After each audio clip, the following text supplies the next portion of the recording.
Kadama TV tuzze twogera ku kintu kya contract.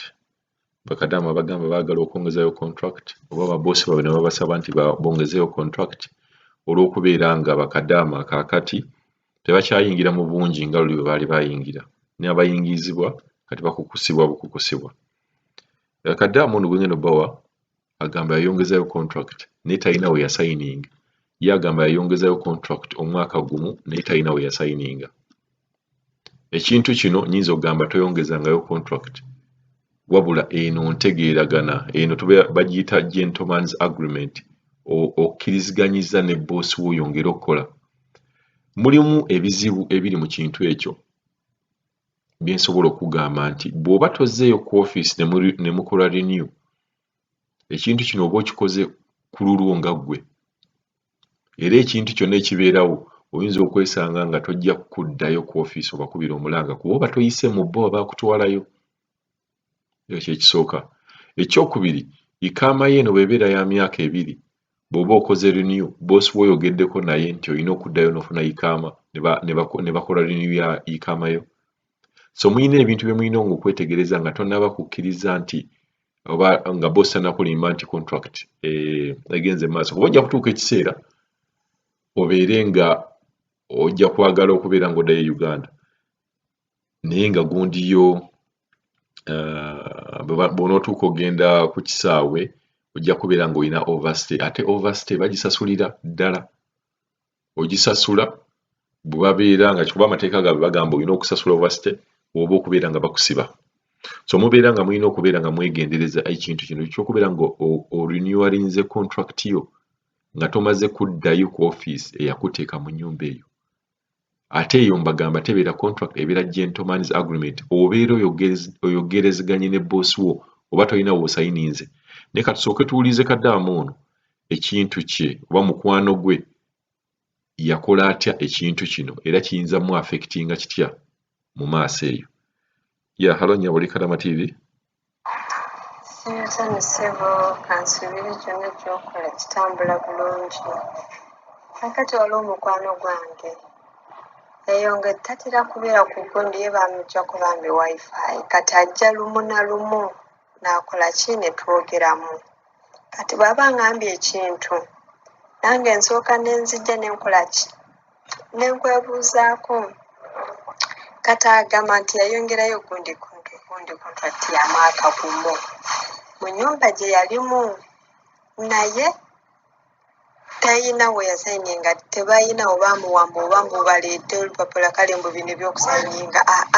namubuuza nti oyina wasayininga kuye mbu nedda tebanabakola ki kumpa wantu wonna w'okusayininga ate sirabo nabo bakola ki bwe babyogerako. Nengamba ekyo simanyi nengamba babala kaki nengamba kati gw'abagambye otya ati nze bangambye bakyanjagala ati naye kirabika gundi sente za tiketi zabadde nnyingi ne basalawo bakole ki bangambe nsigale naye nange ne mbagamba nnyongezayo mwaka gumu gwokka gwe njagala okwongezaayo. Kati omusajja n'agamba embu kale kuba omukazi tamanyi Luzungu ayogera n'omusajja nga mugambe kale naye talina we yamuwadde w'okusayininga tabinyeganako bw'oba mbuki mbowambu kati sayininga wano kati naye asirise tanaba kusaba mbu bwamuleete gundi munsayininga kati abadde abuuza mbu asobola kukola ogwo omwaka gwayongeddeyo nga talina wasayininze nga talina watadde omukono tewabeerewo kabadde awo nange nengamba awo simanyi nenga nja kubuuzaako ndabe magezi ki g'osobola otuwa ku ekyo kiba kibi oba kirungi oba abasaba lino olupapula oluva mu gundi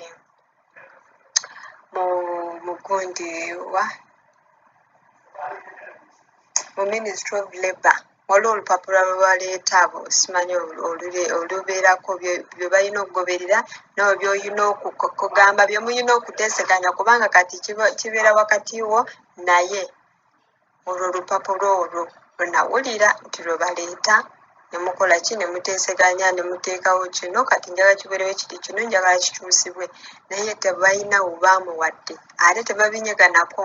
omusajja agambye bugambi nti kale buli mwaka gumu it's okay. Kati nange ne ŋŋamba nja kwebuuzaako tulabe oba balina akabadde ke bamuteze simanyi oba abasaabe olwo olupapula aluteekako omukono alage nti ayongeddeyo omwaka gumu, ekyo nakyo simanyi. Kugamba nagambye nja kwebuuzaako ndabe kiki kyonna bwe magezi ki g'otuwa. Kuba omusajja yakkiriza n'agambuganya nti tewali buzibu naye talina we yamuwadde ate tabinyeganako.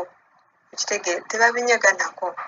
Kati ne ŋŋamba oba lwakuba yazze omwo mu nnyumba gy'abaddemu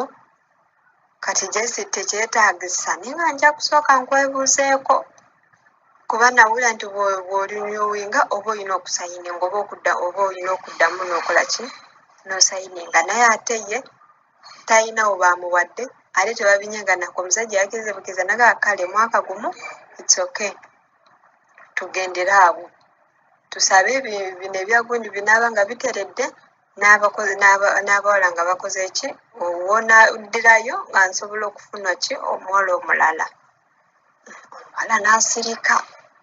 kati kwe kubiŋŋamba nange ne ŋŋamba nja kukola ki nja kujja nkwebuuzeeko simanyi oba kisoboka okwongerayo nga talina waatadde mukono oba babeera bamuteze kakodyo ki nze nange simanyi oba kisoboka oba tekisoboka abasabe olwo olupapula aluteekeko omukono bakkiriziganye simanyi oba tekirinamu buzibu abirekereyo ayongereyo omwaka gumu simanyi kubanga kati nange awo nsobeddwa simanyi butuufu simanyi. Naye awala ne ŋŋamba nti bayinza omwefuula naye ne ŋŋamba ekirungi talina we yatadde mukono kati awo ekyo nakyo maybe kiyinza okuba advantage simanyi kwegamba nalowooza bingi ne ŋŋamba bwe naba nfunye akadde ak'okujja ku ssimu nja kukubuulirako otuweeko ku magezi ekyo ekintu gw'okiraba otya. Wassetanusebo ekyenirabidde okugamba egundi yeekola yange ntinumbu yagikozesa awo recently nga kale nga yakamala okola ki okurunyowinga ndowooza agenda bala agikozesa kusindika ssente mu banka awo saamubuuza naye yaŋŋamba nti nno gundi ye ekyaliko ekola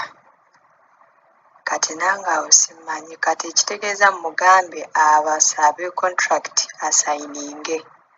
kubanga kati buba ogambye nti nombu ajja tuusa ekiseera nga okuddayo nga ali mu overstay kitegeeza ayinza okwesasulira fayini nosanga ate nga ali mu loss okitegeera ekitegeeza mugambe nti abasabe contract asayininge omwaka ogwo ogumu okiraba kubanga nti kama yeekola ndowooza agenda n'agikozesa obusente bw'era ayina ndowooza yali asuubira okuddayo kati bwe yasalawo obutaddayo ssente z'era ayina n'akola ki n'azisindika kati nanga nti nekama yeekola kati awo mugambe nti abasabe contract asayininge kubanga kati ekyo ekya overstay kiyinza omuleetera gundi obuzibu kati kibeera beta ndowooza n'abasaba n'asayininga n'abagamba nti njagala contract nsayininge obutamusasuza overstay kubanga munaaye bayinza okutuuka ate ne bamukyukira osanga nga yagyesasulidde kati bwentyo bwe mba mugamba kale okubeera ku safe side kuba kati naffe munaaye tetumanyi bali lwaki tebamuwadde contract kale naffe tuli bwe yaŋŋambye ne nga nja kubuuza tulabe ekyokkola naye kati nga bw'ogambye ekyo ekya overstay kati ndowooza okubeera ku safe side asabe contract asayininge ekyo ndowooza nze kyeye ndaba option eyinza okuyamba okwetaasa ebizibu ebirala ebiyinza okwetangira ng'atuusiza ekiseera eky'okuddayo